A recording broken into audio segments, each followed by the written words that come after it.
തീർച്ചയായിട്ടും ഈ first pile തിരഞ്ഞെടുത്തിട്ടുള്ള ആൾക്കാരെ സംബന്ധിച്ച് നിങ്ങൾക്ക് യൂണിവേഴ്സ് തരുന്ന ഉത്തരം യെസ് ആണ്. നിങ്ങളുടെ മനസ്സിലെ ചോദ്യം എന്ത് തന്നെ ആയാലും അതിന്റെ ആൻസർ എന്ന് പറയുന്നത് യെസ് ആണ്.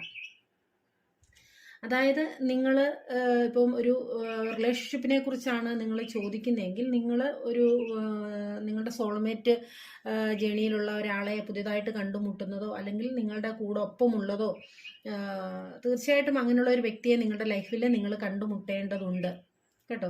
അല്ല ഇനി തൊഴിൽപരമായിട്ടൊക്കെയുള്ള ഒരു കാര്യങ്ങളെക്കുറിച്ചാണ് നിങ്ങൾ ചോദിക്കുന്നതെങ്കിലും നിങ്ങൾക്ക് ഒരു പുതിയ ജോലി നിങ്ങൾ കണ്ടെത്തുന്നതായിട്ട് നിങ്ങൾക്ക് വളരെ സൂട്ടബിൾ ആയിട്ടുള്ള ഒരവസ്ഥയിലേക്ക് ഒരു പുതിയ ജോബൊക്കെ കണ്ടെത്തി നിങ്ങൾക്ക് പോകാൻ പറ്റുന്ന ഒരു സാഹചര്യം, അല്ലെങ്കിൽ അതൊരു ദീർഘകാലത്തേക്കുള്ള അല്ലെങ്കിൽ ഒരു സ്ഥിരതയുള്ള ഒരു സ്ഥിരമായിട്ടുള്ള ഒരു ജോലി, നിങ്ങളുടെ ലൈഫിൽ ഒരു ഉയർച്ച കിട്ടത്തക്ക രീതിയിലുള്ള സ്ഥിരതയുള്ള ഒരു ജോലി അല്ലെ സാമ്പത്തികമായിട്ടുള്ള ഒരു നേട്ടം, അതൊക്കെ നിങ്ങളുടെ ലൈഫിൽ പ്രതീക്ഷിക്കാം.